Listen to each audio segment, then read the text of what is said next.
Dininig ng Korte sa Lapu-Lapu City ang motion to quash information na inihain ng kampo ng kontratistang si Sara Diskaya at kapwa niya mga akusadong nahaharap sa kasong graft at malversation of public funds.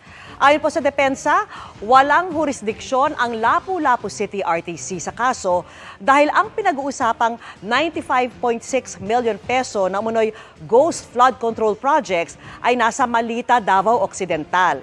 Matatanda ang ipinalipat ng Supreme Court ang kaso ni Diskaya sa Lapu-Lapu City, batay na rin sa guidelines nito na ang mga kasong may kinalaman sa korupsyon ay dapat dalhin sa pinakamalapit na designated anti-graft court sa judicial region. Pero giit ng depensa, hindi applicable ang guideline na ito dahil wala naman sa mga akusado na may posisyong may salary grade 27 o mas mataas pa. Nananatiling nakakulong sa Lapu-Lapu City Jail male and female dormitory ang mga akusado. Nakatakdang desisyonan ang mosyon hanggang isang araw bago ang pagbabasa ng sakdal sa mga akusado sa January 13.